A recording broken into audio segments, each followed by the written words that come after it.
Pourquoi pense-t-on si communément que les chiens sont daltoniens? Ils voient vraiment les couleurs, même si leur spectre est plus limité que le nôtre. Ils distinguent assez bien le bleu, le jaune et le violet. Mais il leur est difficile de faire la différence entre l'orange, le rouge et le vert. Donc si tu veux redécorer la maison de ton chien, tu devrais peut-être utiliser des teintes violettes et bleues. Animaux, plantes et humains, nous sommes tous liés et avons des traits communs, car nous avons tous évolué à partir du même micro-ancêtre. Il s'agit de l'ancêtre originel de notre planète, Lucas. Cet organisme vieux de 3,8 milliards d'années est notre dernier ancêtre commun universel. Fermer les yeux peut améliorer ta mémoire. Disons que tu veux écouter une histoire et voir combien tu peux en retenir. Des études ont montré que si tu fermes les yeux et que tu te reposes pendant 15 minutes, tu t'en souviendras mieux. C'est une bonne technique lorsque tu étudies ou que tu essayes de te souvenir d'une information pénible. Le coin rose de ton œil est en fait le vestige de la troisième paupière. Nous avons tous cette mystérieuse membrane. La troisième paupière est beaucoup plus importante chez certains mammifères et oiseaux car elle protège leurs yeux de la poussière. Mais pour les humains, ce tissu n'a pas de fonction particulière. Et les scientifiques pensent donc que nous finirons par le perdre. Lorsque les pommes de terre sont exposées à trop de lumière, elles deviennent généralement vertes, qu'elles se trouvent dans une usine, un entrepôt ou un champ. Cela se produit parce qu'elles commencent à former de la chlorophylle, un pigment qui donne aux plantes leur couleur verte. Ainsi, lorsque tu vois des chips vertes, cela signifie qu'elles ont été fabriquées à partir d'une pomme de terre qui a été exposée à la lumière pendant une longue période. Mais ce n'est pas parce qu'il y en a dans ton paquet que tu devrais les manger. Il s'avère que les zones vertes sur les pommes de terre et sur les chips ne sont pas bonnes pour toi. Il ne se passera rien si tu en manges une ou deux, mais si tu en manges une trop grande quantité, tu pourrais ressentir un certain malaise. Malgré leur nom, certaines oranges ne sont pas oranges. Certaines contiennent initialement de grandes quantités de chlorophylle, ce qui donne à cet agrume sa couleur verte. Au fur et à mesure qu'il mûrit, la chlorophylle disparaît lentement lorsque le fruit est exposé à des températures fraîches. C'est à ce moment-là qu'il prend sa couleur orange. Mais c'est aussi la raison pour laquelle, dans les régions chaudes du monde, les oranges restent vertes. Si tu as commandé quelque chose de petit sur Amazon, comme un stylo, un simple livre ou autre chose, tu l'as peut-être reçu dans une boîte qui semblait bien trop grande pour ton article. Et ce n'est ni un accident ni un hasard. Cela vient de leur complexe algorithme d'expédition. Il tient compte de la taille des autres colis destinés au même endroit, ainsi que de la taille du véhicule d'expédition. Le petit article reçoit une boîte dont la taille correspond à l'espace disponible à l'intérieur du véhicule avec les autres colis et empêche les boîtes de glisser. Le physicien et inventeur Percy Spencer a découvert les micro-ondes par accident. Il construisait un magnétron pour certains de ses équipements radars. À un moment donné, il s'est rendu compte que la barre de chocolat qu'il gardait dans sa poche avait commencé à fondre. Par curiosité, il a dirigé les micro-ondes vers des œufs qui ont explosé et vers du popcorn qui a éclaté. C'est ainsi qu'il a découvert un outil formidable pour chauffer les aliments qui utilise moins d'énergie qu'un four classique.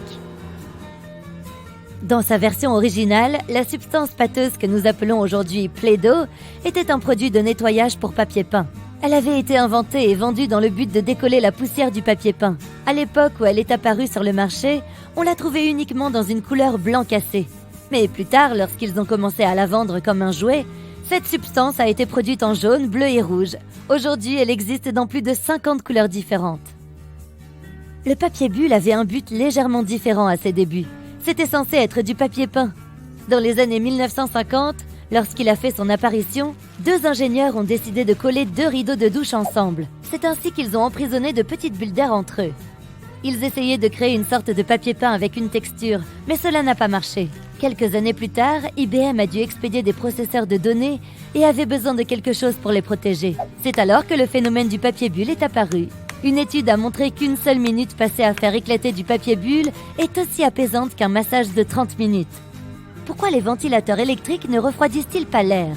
Il suffit de placer un thermomètre devant l'appareil et de choisir le mode turbo pour que la température ne baisse pas. En fait, la température pourrait même augmenter si tu laisses le thermomètre à côté du ventilateur grâce au courant électrique.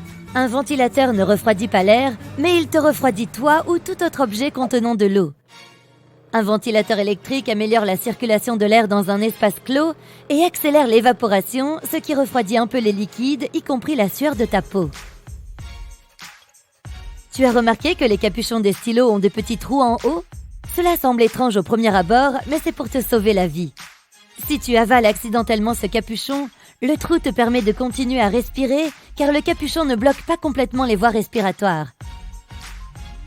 Si tu regardes de plus près le ciel nocturne, tu verras que les étoiles ont des formes et des tailles différentes.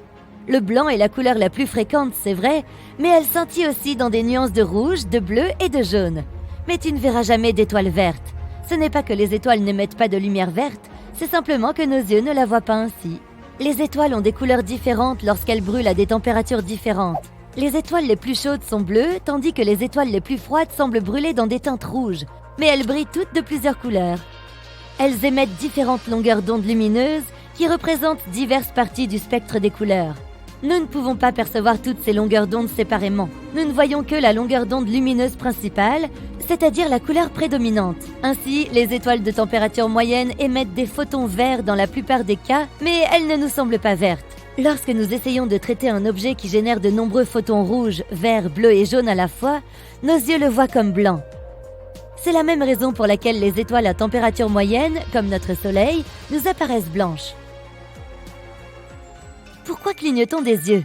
Eh bien, pour humidifier et nettoyer l'œil. Chaque fois que tu fermes tes paupières, les glandes lacrymales sécrètent une substance salée qui balaie la surface de ton œil. Elle évacue alors toutes ces minuscules particules de poussière et lubrifie également les parties exposées de ton globe oculaire. Nous clignons généralement des yeux toutes les 4 à 6 secondes, sauf si les yeux sont plus irrités. Dans ce cas, nous clignons plus fréquemment des yeux pour les garder humides et propres. Mais ce n'est pas tout. Cligner des yeux aide aussi notre cerveau à se reposer. Il doit traiter tellement de choses en permanence qu'il est normal de lui accorder une pause de temps en temps. Ainsi, le clignement des yeux secourt notre cerveau environ 15 à 20 fois par minute. Lorsque nous fermons les yeux, nous aidons notre cerveau à s'éteindre et à faire une pause mentale très courte et néanmoins efficace. C'est pourquoi nous clignons davantage des yeux lorsque nous sommes au milieu d'une tâche qui exige une activité mentale importante. Pourquoi avons-nous des ongles? Ils sont généralement constitués d'un type spécifique de protéines que l'on trouve dans la fourrure, les cheveux, les griffes et les sabots. Il s'agit de la kératine. Et contrairement aux griffes, les ongles sont plats et larges, ce qui les rend plus efficaces pour protéger le bout des orteils et des doigts contre les blessures potentielles. Non seulement les ongles protègent les zones sensibles, mais ils constituent aussi un support rigide qui te permet de prendre et de séparer de petits objets plus facilement. Comment pourrais-tu prendre une simple pièce de puzzle ou décoller un autocollant de son support sans ongles? Ce serait presque impossible sans des outils supplémentaires.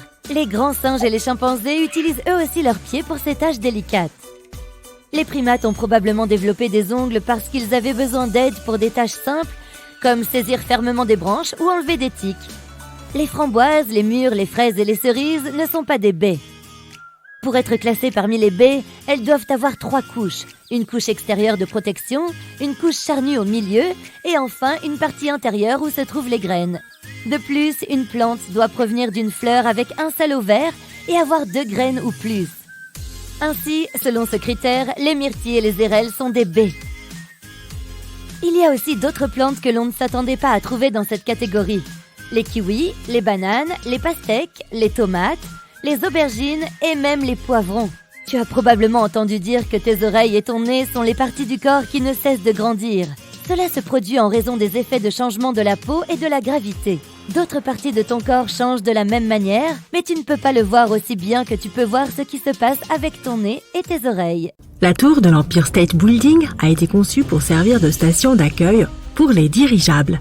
À l'époque, les gens pensaient que ces engins deviendraient le principal moyen de transport du futur. Le projet comprenait des passerelles, des bureaux d'enregistrement et de douane et d'autres infrastructures. Mais les ingénieurs ont réalisé que le vent là-haut était trop fort pour leur plan, et ils ont renoncé à leur idée. Le Salto Angel, la plus haute chute d'eau ininterrompue de la planète, est plus de 2 fois plus haute que l'Empire State Building. Pendant la saison sèche, l'eau qui tombe s'évapore parfois avant d'atteindre le sol. Le bloop est l'un des sons les plus mystérieux jamais entendus sur Terre. Il s'est produit en 1997 et ressemblait au bruit des animaux marins. Mais le volume était trop important pour un son produit par une créature vivante. Le bloop a continué pendant 1 minute. Il a commencé par un grondement sourd, puis a augmenté en fréquence. L'Antarctique a beau ressembler à un immense champ de glace, il y a en fait un énorme continent en dessous. Cela signifie qu'on y trouve des volcans, des montagnes et des vallées comme sur tout autre continent. Les scientifiques ont récemment découvert que la masse continentale de l'Antarctique possédait le point le plus bas de la planète en dehors des océans, ainsi que d'énormes chaînes de montagnes. Si l'un de ces nombreux volcans entrait en éruption, cela ferait fondre une énorme partie de la glace de surface et augmenterait le déversement de glace dans l'océan. Le niveau de la mer augmenterait et inonderait les zones côtières du monde entier. Les eaux de l'océan seraient également perturbées, ce qui mettrait la vie marine en danger. Heureusement, tous ces volcans sont en sommeil pour le moment. Une journée au pôle Sud dure 6 mois sur ce continent. Le pôle Sud n'a qu'un seul coucher et un seul lever de soleil sur une année entière. La Terre primitive pourrait avoir été violette et non verte. Il existe une théorie selon laquelle les microbes anciens utilisaient des molécules autres que la chlorophylle pour absorber la lumière du soleil. Ces molécules ont probablement donné aux organismes vivants une teinte violette.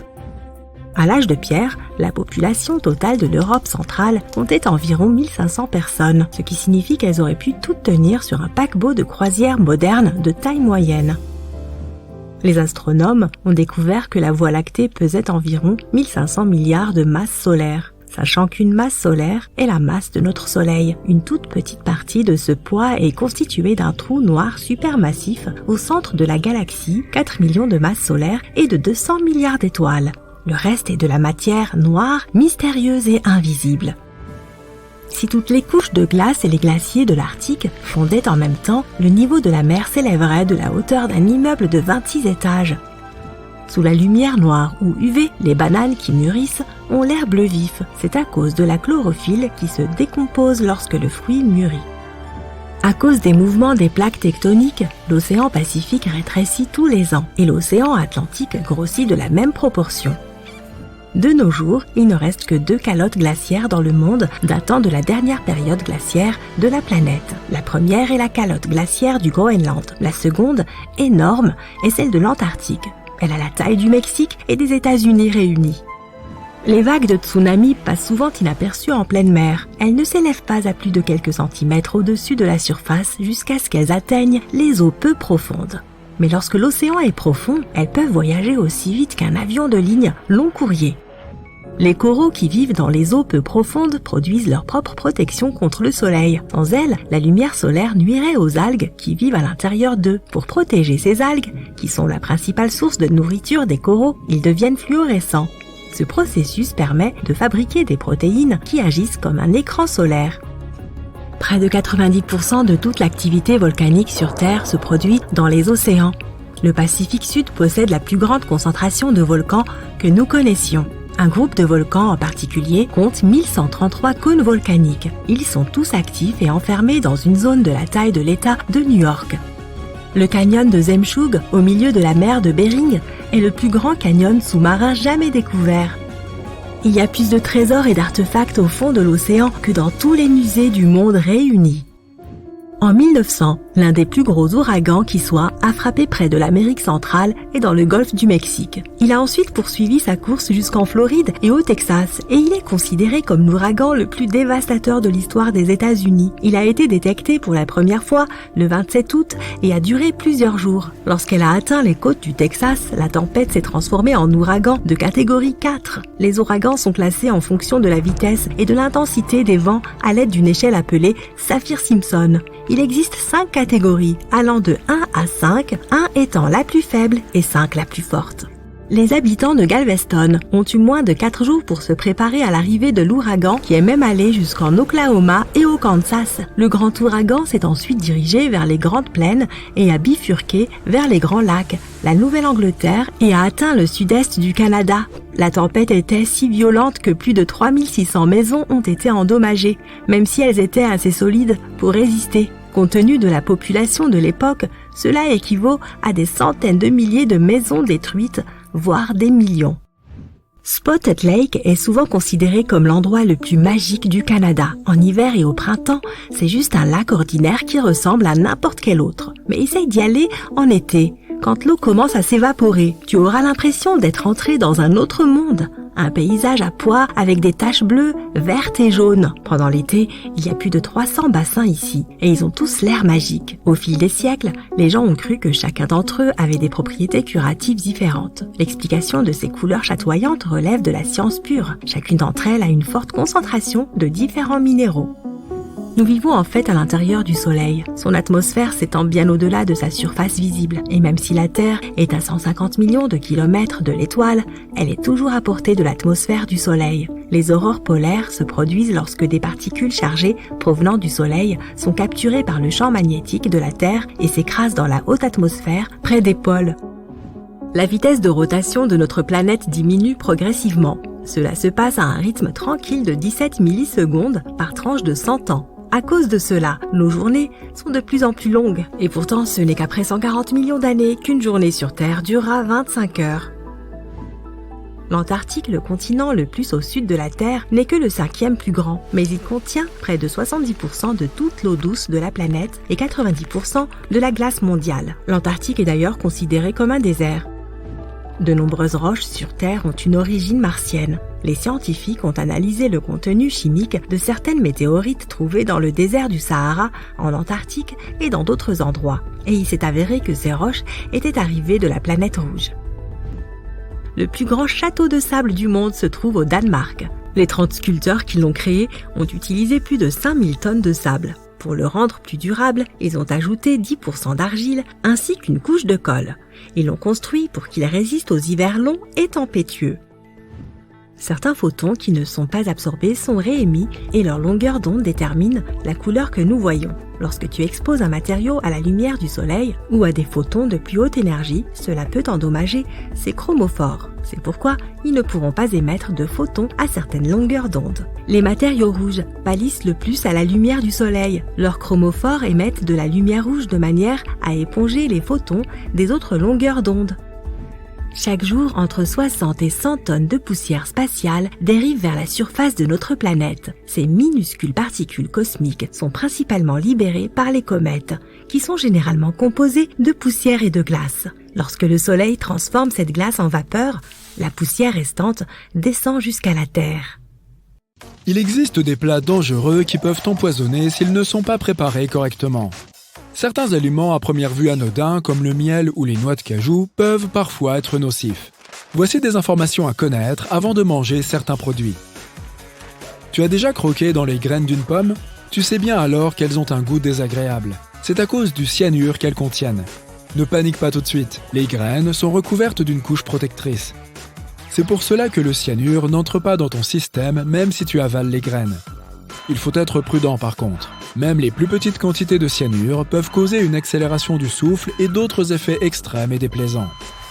Un autre danger qui rôde dans ta cuisine, les pommes de terre, celles avec des yeux et des taches vertes. Se débarrasser des taches vertes en les coupant ne résout le problème qu'esthétiquement. Ces pommes de terre peuvent contenir des substances toxiques appelées glycoalcaloïdes. Ce sont les substances à l'origine de cette couleur verte et c'est un signal d'alarme. Manger des pommes de terre verdâtres peut causer des nausées, des maux de tête et d'autres symptômes. Tu es fan de bubble tea? Tu connais donc bien le tapioca. C'est une racine tubérisée cultivée principalement en Amérique du Sud. On en utilise aussi souvent pour préparer des gâteaux et des chips. Le tapioca peut être sucré ou amer. Toutes les variétés de racines et tubercules du tapioca contiennent des toxines. C'est pourquoi il faut le préparer correctement. S'il n'est pas bien cuisiné ou même servi cru, les conséquences peuvent être graves. Mais quand il est préparé correctement, il est délicieux et sans danger. Les baies de sureau sont conseillées comme aliment pour booster le système immunitaire et aider le corps à combattre le rhume et la grippe. Cette plante médicinale doit être manipulée et préparée scrupuleusement. Si tu manges les baies avant qu'elles ne mûrissent, cela peut faire aggraver les choses, notamment à cause des lectines et du cyanure qu'elles contiennent, pouvant causer par exemple des problèmes d'estomac. Cet exemple me rend plus triste que tous les autres sur cette liste. Et la liste inclut plein de produits sains. Tant pis, c'est parti. Je crache le morceau. Je parle du popcorn. Il existe de nombreuses études qui montrent que le popcorn préparé au micro-ondes est mauvais pour la santé. Tout d'abord, tu ingères les produits chimiques contenus dans l'emballage. Mais pas que. Il y a aussi tout plein d'exhausteurs de goût qui ne sont pas sains. Tu visualises le moment où tu ouvres le sac de popcorn et l'air chaud aromatisé s'introduit dans ton nez? Cette expérience peut causer des dommages irréversibles à tes poumons. Il existe un diagnostic médical dit poumon popcorn, qui met en cause un produit chimique utilisé pour donner cette odeur de beurre au popcorn à préparer au micro-ondes. Que faire? Tu peux choisir d'autres options d'emballage ou investir dans un appareil à popcorn à air. Les popcorns préparés de cette façon ne contiennent que 90 calories et moins d'1 gramme de graisse. Youpi! Numéro 6, le miel. Le miel est un produit liquide et sucré produit par les... Je rigole. Mais est-ce que tu sais que le miel naturel est dangereux pour la santé si tu en manges plus d'une petite cuillère? Il contient une toxine dont le nom est difficile à prononcer. Pour se débarrasser de cette toxine, le miel doit être pasteurisé. On continue avec les noyaux des cerises. Si tu ne croques pas dedans, tout va bien se passer. Mais sache qu'ils contiennent du cyanure d'hydrogène. Et ça, c'est du poison. Le fruit de l'aki, tu connais? C'est le fruit national de la Jamaïque. Il s'avère que ce fruit, s'il n'est pas mûr, contient un poison appelé hypoglycine. Le fruit de l'aki doit être complètement mûr si tu décides d'en manger. Il faudrait qu'il s'ouvre de lui-même. Quand il est prêt à être cueilli, il s'ouvrira complètement. La chair rose toxique et les graines noires, c'est non. Mais la pulpe crémeuse tout autour des graines, c'est oui. Si le fruit est mal consommé, il peut causer la maladie de vomissement de la Jamaïque. Le fugu signifie poisson globe en japonais et le plat à base de ce même poisson. Sa particularité? Il peut devenir le dernier plat de ta vie s'il n'est pas préparé correctement. Ce poisson contient une toxine extrêmement dangereuse pour les humains. Un seul poisson peut intoxiquer 30 personnes. C'est pour cette raison que les chefs japonais suivent des années de formation afin d'obtenir une licence spéciale pour pouvoir servir du fugu. Malgré toutes les précautions dans la préparation, le fugu a malheureusement été fatal pour certains. Tu prendrais le risque, toi? Elles sont parfaites pour le grignotage. Ce sont les noix de cajou. Elles peuvent aussi être très dangereuses si elles sont mangées crues. Il se peut que tu achètes des noix de cajou dans les magasins étiquetés comme crues, mais elles ne le sont pas à 100%. Avant d'atterrir dans les rayons des magasins, elles sont passées à la vapeur pour éliminer une toxine appelée urushiol. Ce sont les coques des noix de cajou qui contiennent cette toxine. Que se passe-t-il si tu manges une noix de cajou crue? Tu peux avoir une forte réaction allergique si tu es sensible à certaines substances. Tout dépend de cette sensibilité. En parlant de nourriture crue, sache que les haricots rouges crus sont eux aussi dangereux. Ils contiennent des toxines appelées lectines. Elles peuvent causer des douleurs d'estomac et des problèmes liés à la digestion. Il faut avaler 4 ou 5 haricots crus pour ressentir ces effets secondaires. Je déteste te dire ça, mais les mini-carottes n'existent pas. Ces mignonnes petites carottes qui sont vendues dans les supermarchés sont en fait des carottes ordinaires qui ont été coupées à cette taille bébé. On pourrait penser que les ours en gélatine parfumés à la fraise devraient être rouges ou roses, non? Eh bien, désolé de te le dire, mais ils sont verts. Le riz brun et le riz blanc sont le même produit. La variété blanche commence comme le riz brun, mais certaines parties sont enlevées par la mouture, ce qui donne au riz sa couleur blanche. Cela permet de le conserver plus longtemps, mais réduit en même temps sa valeur nutritive. En parlant de riz, il a servi à construire la Grande Muraille de Chine. Les constructeurs ont mélangé de la soupe de riz gluant avec de la chaux et ont obtenu du mortier de riz pour la construction. Il était plus solide et présentait une meilleure résistance à l'eau que le mortier de chaux ordinaire. Grâce à la soupe de riz, la Grande Muraille a pu tenir pendant des siècles malgré les conditions climatiques. Tu as trouvé une barre de chocolat oubliée depuis longtemps au fond de ton bureau. Miam, quelle bonne surprise! Mais lorsque tu l'ouvres, tu hésites. Il y a une sorte de pellicule déplaisante dessus. Mais ne t'inquiète pas, tu peux la manger sans danger. C'est simplement que la graisse ou le beurre de cacao, utilisé pour fabriquer le chocolat, s'est séparé du reste de la tablette à cause de la chaleur. En refroidissant, elle a créé cette pellicule blanchâtre. Le goût peut cependant être un peu différent. Il est donc préférable de l'utiliser pour cuisiner. Et tu pourras peut-être mieux te contrôler que moi. Les avocats ne peuvent pas mûrir lorsqu'ils sont encore sur l'arbre. Si on ne les cueille pas, ils tomberont tout simplement de la branche alors qu'ils ne sont pas encore mûrs. Par contre, une fois cueillis, ils deviennent tendres et savoureux comme on les aime. Cela arrive à cause de la production d'éthylène par le fruit lui-même après la cueillette. Ce phénomène est inhibé lorsque l'avocat est encore sur l'arbre. Les tomates vendues en supermarché n'ont souvent pas trop de saveur. Cela est dû à la façon dont elles sont cultivées et stockées par la suite. Les tomates sont récoltées lorsqu'elles ne sont pas encore tout à fait mûres, et elles mûrissent dans les conteneurs de transport et sur les étalages des magasins. Mais si elles sont stockées à des températures inférieures à 5 degrés, alors qu'elles ne sont pas encore totalement mûres, elles perdent beaucoup de leur saveur. Pour qu'elles restent goûteuses, il est préférable de conserver les tomates en dehors du réfrigérateur. Le miel est probablement le seul aliment qui ne peut littéralement jamais périmer. S'il est correctement fermé sans aucun apport d'air, il peut durer des milliers d'années et être encore comestible. Le plus vieux pot de miel jamais trouvé avait 5500 ans. À côté de la momie de Winnie l'ourson. Non, je plaisante. Alors que le chocolat noir et le chocolat au lait ne soulèvent aucune question, leur cousin blanc n'est pas du tout du chocolat. Il ne contient pas de poudre de cacao, qui fait du chocolat, du chocolat. La version blanche est faite de beurre de cacao mélangé à du sucre et à un arôme, généralement de la vanille. Les cacahuètes sont plus proches des petits pois que des noix. Ce sont des légumineuses, le type de plante qui comprend les petits pois, les pois chiches et les haricots. Les noix de cajou ne sont pas non plus des noix, ce sont des graines qui sont récoltées sur des fruits assez gros. On peut en dire autant des amandes, des noix de pécan et des pistaches. Lorsque tu achètes des sushis avec de la chair de crabe, tu ne reçois pas de crabe du tout. La substance rouge et blanche est ce qu'on appelle une imitation de crabe, et c'est en fait une petite pâte faite de poisson. Son autre nom est surimi. À propos, le sushi était à l'origine un moyen de conserver le poisson. Il était stocké dans du riz fermenté, ce qui permettait de garder le poisson frais jusqu'à 1 an. Après cette période, on jetait le riz tandis que le poisson était cuit et mangé. Si tu as les larmes aux yeux lorsque tu coupes des oignons, il existe plusieurs façons d'éviter cela. La première consiste à mettre l'oignon au congélateur avant de le couper. Cela gèlera les molécules de la substance chimique qui te fait pleurer. Une autre méthode consiste à laver l'oignon dans de l'eau fraîche juste avant de le couper. Le froid et l'humidité qui restent sur l'oignon ne permettront pas à la substance chimique qui te fait pleurer d'atteindre tes yeux. Et la troisième méthode consiste à mettre une serviette en papier humide à côté de ta planche à découper. Le composé chimique sera attiré par la source d'eau la plus proche, qui est généralement tes yeux, mais dans ce cas, ce sera la serviette. La grande majorité du wasabi que nous mangeons n'est pas du vrai wasabi. Le vrai est très cher. Alors ce que nous avons est juste un mélange de réfort, de moutarde et de colorant alimentaire vert. Fais attention quand tu manges de l'ananas frais, car il peut littéralement te manger à son tour. Il contient une enzyme qui digère les protéines. Cette sensation de brûlure que tu ressens quand tu as mangé un peu trop d'ananas, voilà, c'est ça. Les macaronis au fromage étaient un plat très chic au XVIIIe siècle aux États-Unis.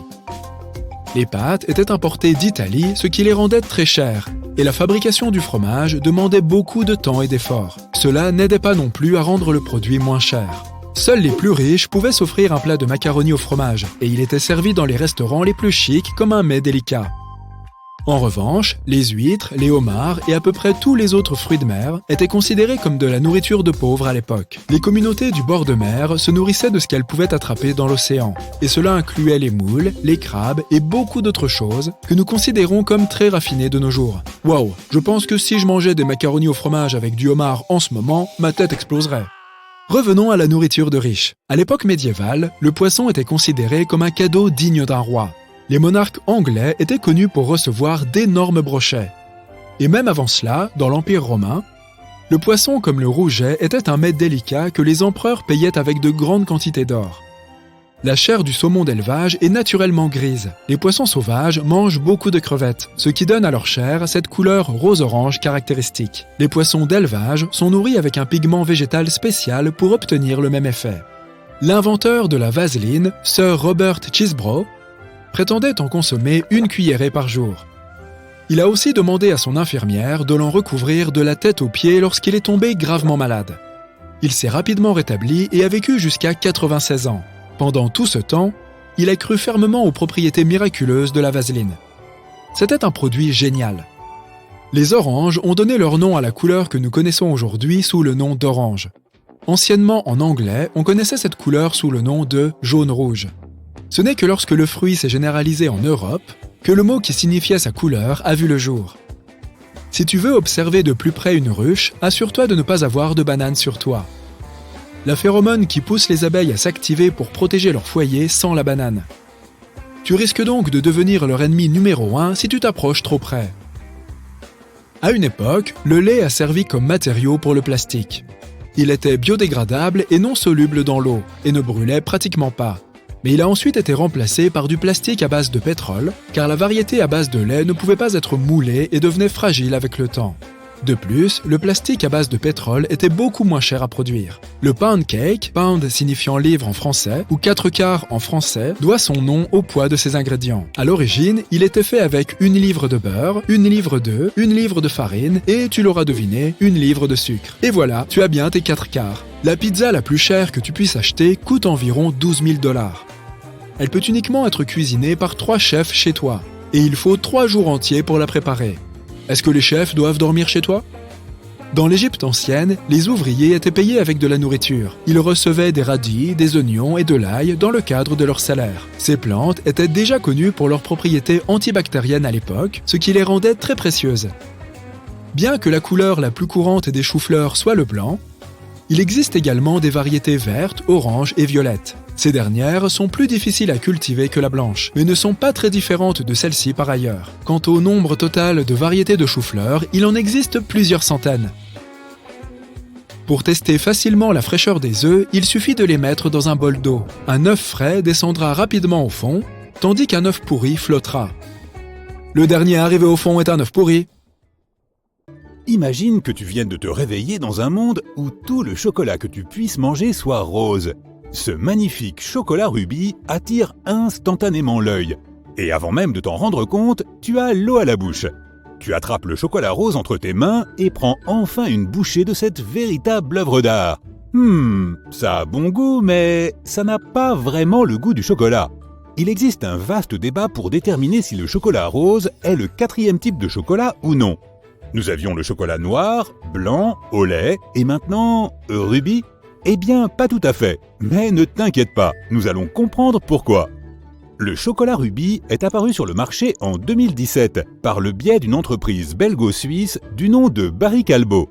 La façon dont ils font du chocolat rose relève d'un secret de fabrication, mais ils ont consenti à révéler une partie du processus. Tu ne le sais peut-être pas, mais il faut un certain temps avant de passer d'une fève de cacao à une tablette de chocolat. Après avoir récolté les cabosses de cacao, il faut en sécher et en faire fermenter les fèves. Ce processus de fermentation est généralement ce qui donne sa saveur riche et complexe au chocolat. Ensuite, il faut torréfier les fèves. C'est à ce moment-là qu'elles vont acquérir la couleur de chocolat noir à laquelle nous sommes habitués. Après avoir broyé les fèves pour en faire des pépites de cacao, la dernière partie du processus consiste à faire fondre les pépites pour en faire une sorte de sauce au chocolat qui sera mélangée à du sucre, du beurre, du lait ou tout ce que tu souhaites y ajouter. Certaines fèves sont naturellement violettes et elles prennent une couleur plus foncée pendant le processus de fermentation. Mais pour faire du chocolat rubis, les fabricants doivent interrompre la fermentation quelque part au milieu. C'est ainsi que les fèves préservent une partie de leur pourpre originelle, qui, ajoutée à quelques autres ingrédients secrets, peut devenir rose. Si cette vidéo stimule tes papilles, tu peux te rendre dans la supérette la plus proche et voir si tu y trouves du Kit Kat Rubis.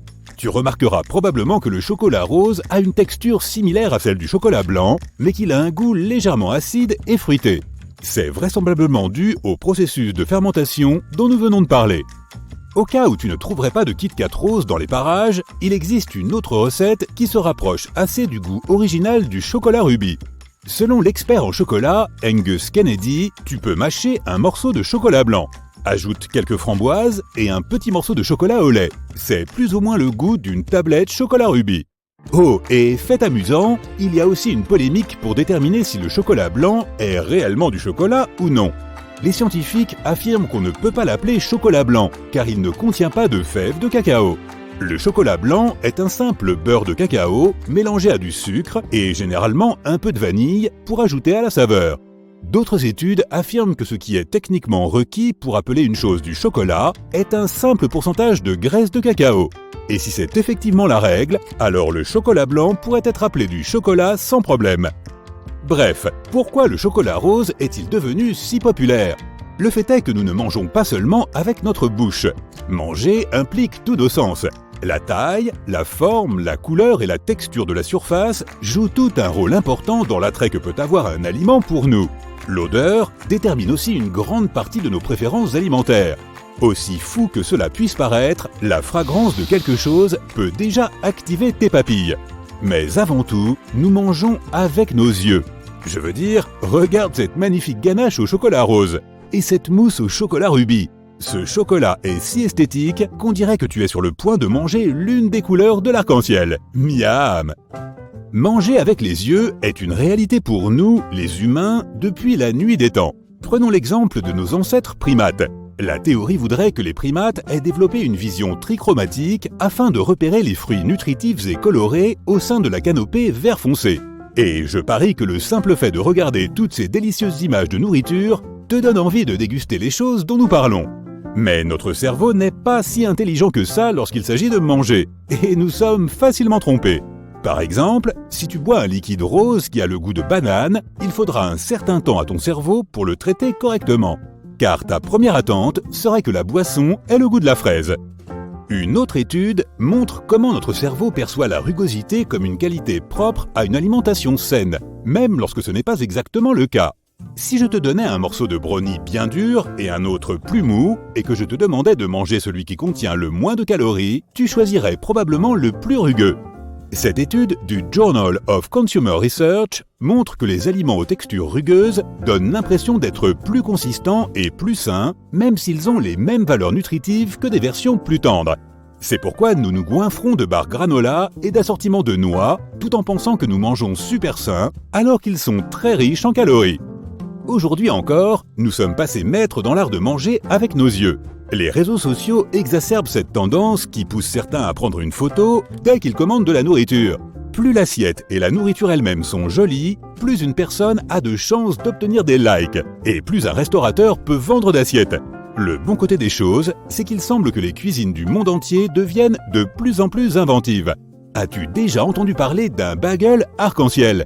Internet était obsédé par ce bagel il y a quelques années, et à juste titre. Cette pâtisserie ressemble davantage à de la pâte à modeler qu'à quelque chose de comestible. Mais c'est un véritable spectacle, aussi populaire auprès des jeunes enfants que des adultes. C'est comme manger du soleil, dit l'un de ses admirateurs. Dans ce cas précis, plus les couleurs sont vives, mieux c'est. Il y a toujours deux côtés pour chaque histoire. Tout comme pour un disque de coton classique. Deux textures différentes pour être plus précis. L'une est lisse et tu es censé l'utiliser pour les zones plus sensibles de ton visage, par exemple les yeux. Le côté plus rugueux peut t'aider à démaquiller et à nettoyer ton visage dans des zones moins sensibles, comme le front. Si tu aimes avoir des plantes dans ta maison, tu as probablement remarqué que les pots de fleurs ont des trous au fond. Ces trous sont la raison qui fait que tes amis végétaux mènent une vie heureuse. Ils sont extrêmement importants pour l'évacuation de l'eau. Grâce à ces trous, tu éviteras les accumulations d'eau stagnante qui peuvent éventuellement nuire à ta plante. De plus, grâce aux trous, les racines peuvent se développer et s'étendre au-delà des limites de ton pot. As-tu remarqué que les lunettes de soleil d'aviateurs ont souvent des verres verts ? Cela a quelque chose à voir avec leur origine. Elles sont apparues dans les années 30. Avant cela, les pilotes avaient des lunettes de protection pour se protéger les yeux lorsqu'ils étaient en vol. Les hautes altitudes, le soleil éblouissant et les températures négatives étaient une véritable épreuve pour leurs yeux. Les lunettes les ont aidés à résoudre ces problèmes, mais il y en avait un autre. Comme les différences de température entre l'air extérieur et l'air intérieur des lunettes étaient importantes, les lentilles s'embuaient et obscurcissaient la vue des pilotes. La société Bausch & Lomb a donc conçu des lentilles en forme de gouttes d'eau entourées d'une monture en métal léger. Les lentilles étaient vert foncé, car cette teinte élimine la lumière bleue, qui est également un problème pour les pilotes lorsqu'ils volent au-dessus de la ligne des nuages. De plus, les verres verts réduisent les reflets et améliorent le contraste et la netteté. Oh, il y a des trous sur le côté de tes baskets Converse ? Sont-ils vraiment nécessaires ? Eh bien, ils permettent à l'air de pénétrer dans ta chaussure pour que tes pieds restent au frais. Tu peux aussi les utiliser pour donner du style à tes baskets et les attacher de différentes manières. Il y a deux raisons pour lesquelles les bouteilles en plastique ont des stries. Premièrement, si tu bois de l'eau et qu'il fait chaud dehors, tu verras qu'il y a beaucoup de condensation sur ta bouteille. Ou alors, si tu fais du sport ou de la musculation. Tes mains sont moites et si la bouteille avait une surface lisse, il serait plus difficile de la saisir.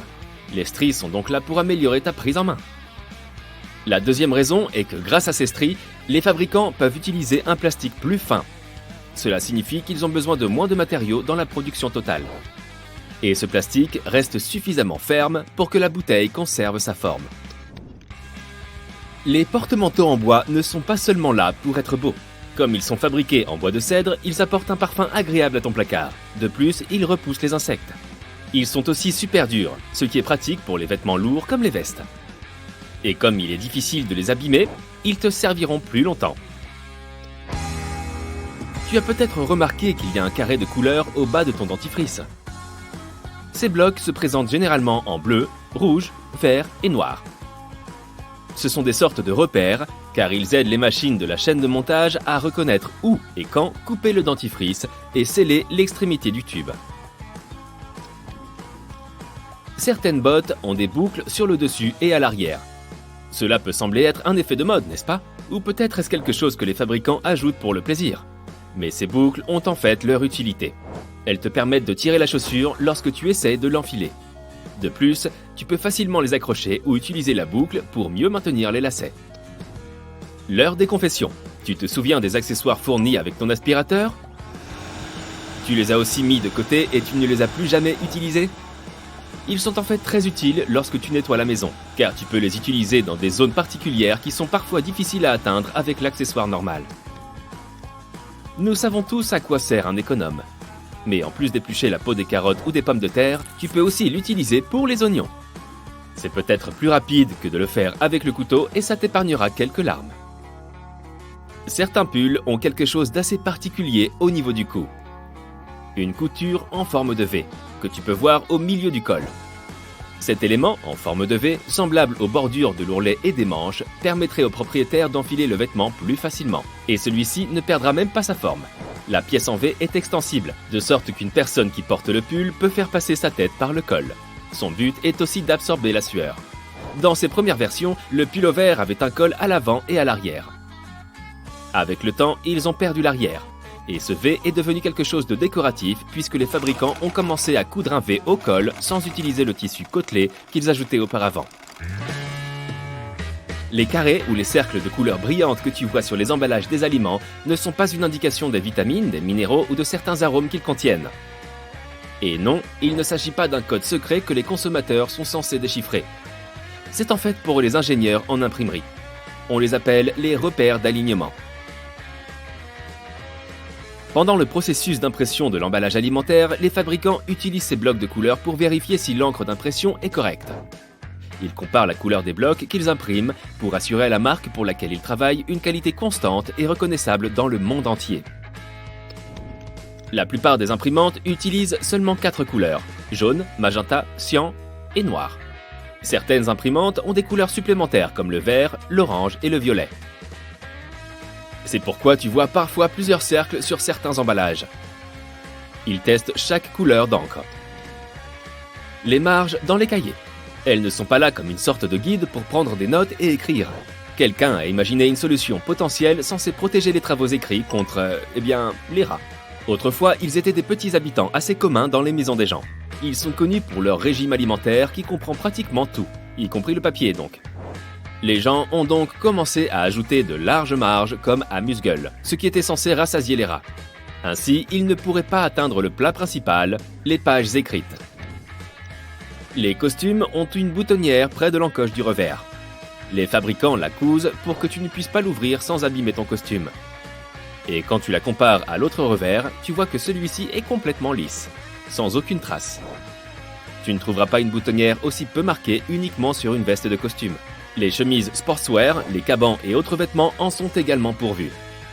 Et cela lié à l'histoire du revers. Les premiers revers sont apparus au début du 19e siècle.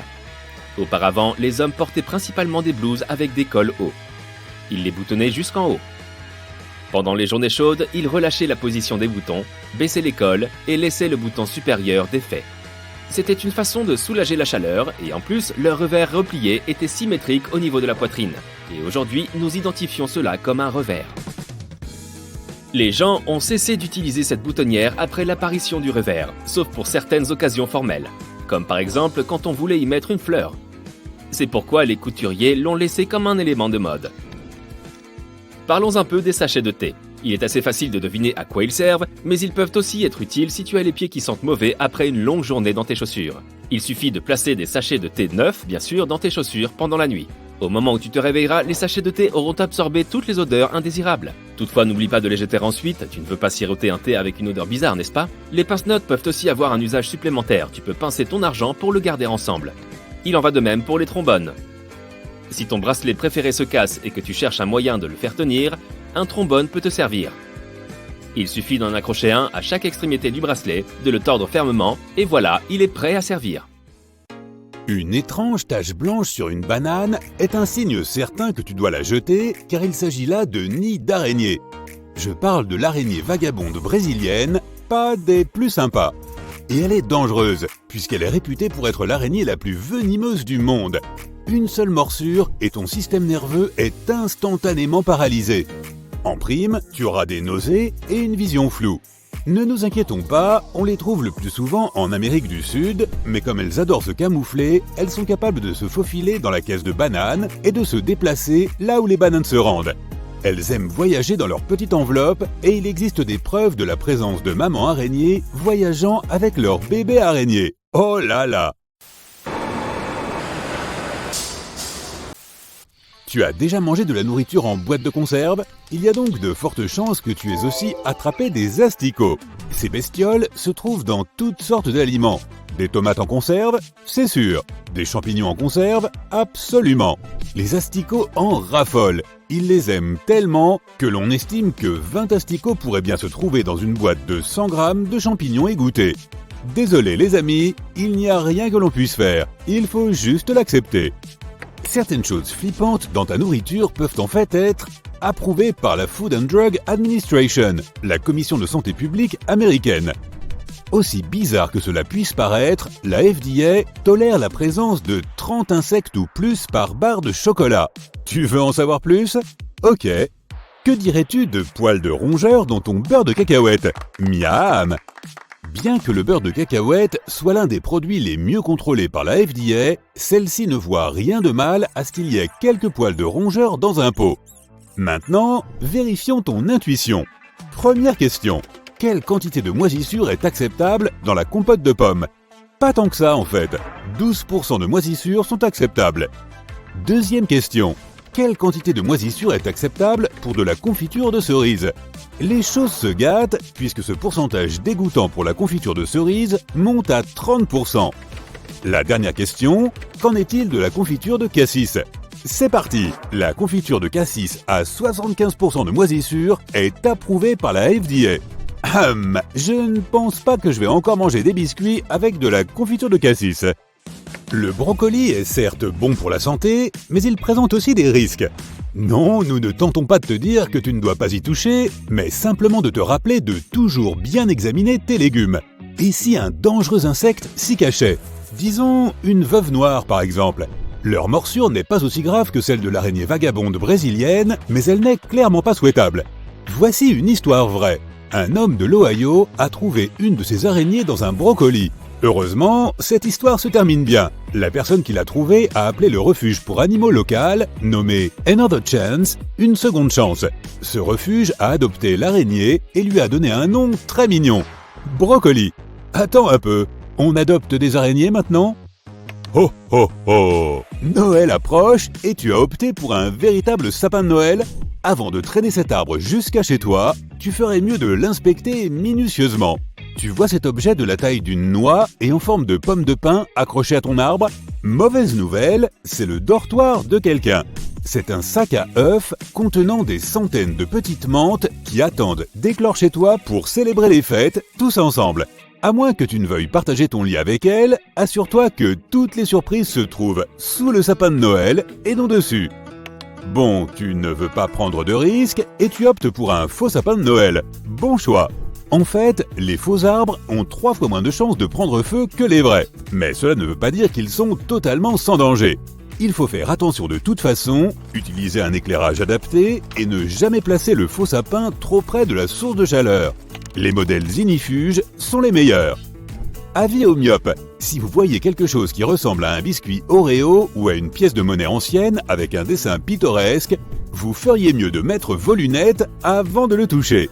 Vous savez, ça pourrait être une araignée terrifiante. Quoi ?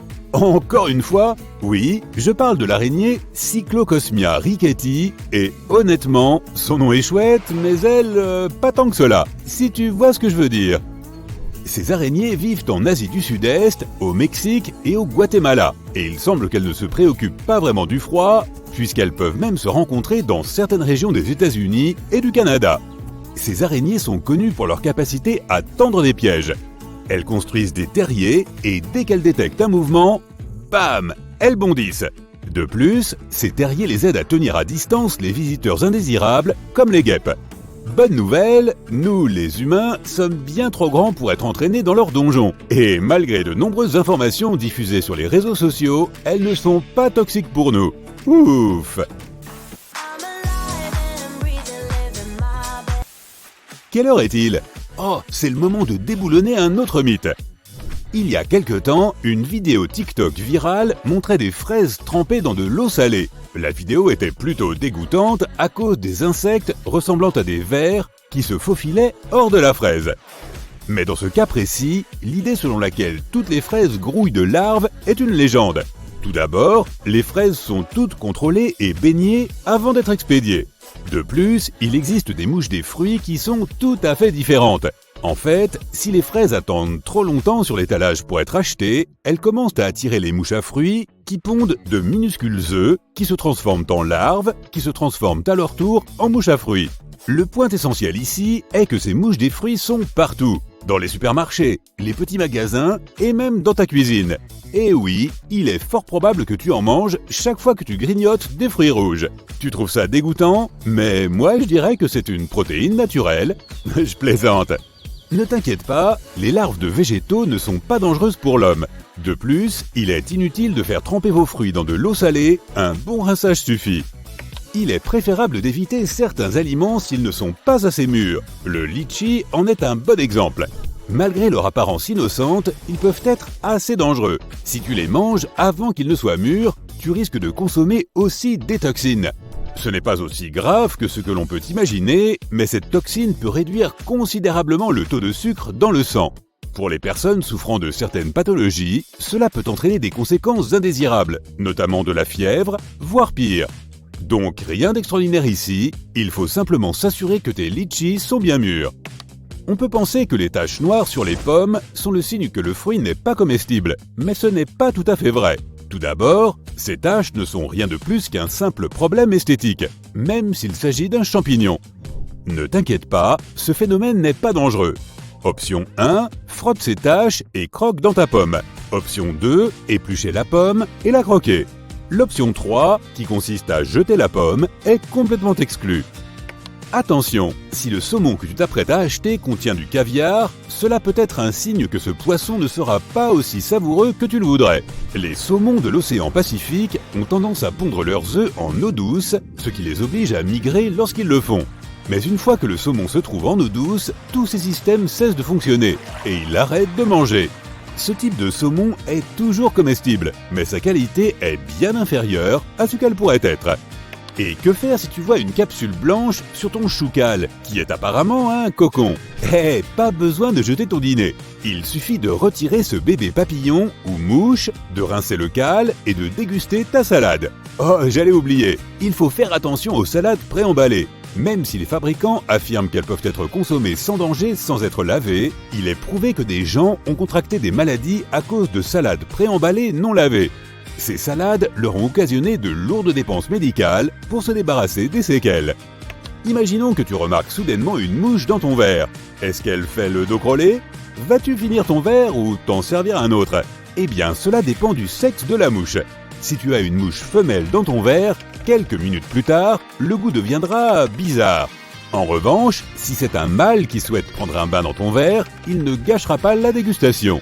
Le problème, c'est que les mouches femelles ont certaines phéromones qui sont responsables de cette odeur bizarre.